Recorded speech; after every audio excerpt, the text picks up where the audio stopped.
রাজধানীর বারডেম হাসপাতালে চিকিৎসকের অবহেলায় রোগী মৃত্যুর অভিযোগ উঠেছে। শনিবার দিবাগত 12টার দিকে জাকিয়া সুলতানা নামে এক রোগীর মৃত্যু হলে স্বজনরা এই অভিযোগ তোলেন। ডায়াবেটিস সহ শারীরিক নানা জটিলতা নিয়ে গত 1 জুলাই বারডেম হাসপাতালে জাকিয়াকে ভর্তি করান স্বজনরা। রাতে হঠাৎ শ্বাসকষ্ট হলে চিকিৎসক গ্যাস্ট্রিকের কথা বলে নাক দিয়ে পাইপ ঢোকানোর চেষ্টা করে। এ সময় রোগীর মৃত্যু হয়। এদিকে রোগীর যথাযথ চিকিৎসা না পেয়ে সময় ক্ষেপণের অভিযোগ তুলে হাসপাতাল ছাড়েন আরও এক ভুক্তভোগী। নগদের কাছে সব গ্রাহকই প্রিয়, তাই তো সারা দেশে ক্যাশ আউট চার্জ সবচেয়ে কম। এ বিষয়ে হাসপাতালে কর্তব্যরত চিকিৎসক বা কর্তৃপক্ষ গণমাধ্যমের সাথে কথা বলতে রাজি হননি।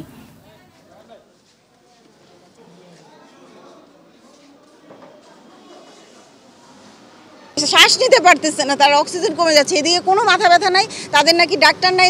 ডাক্তারকে তারা শুধু কল করে এই কল করতে করতে 3 ঘন্টা হয়ে গেছে। চলে যাচ্ছিলাম, তারপরেও আমাদের হয়রানি আটকায় রাখছে, আমাদের যেতে দেবে না। এখন আমরা আপনাদের এই বিষয়ে কোনো কিছু বলতে পারবো না।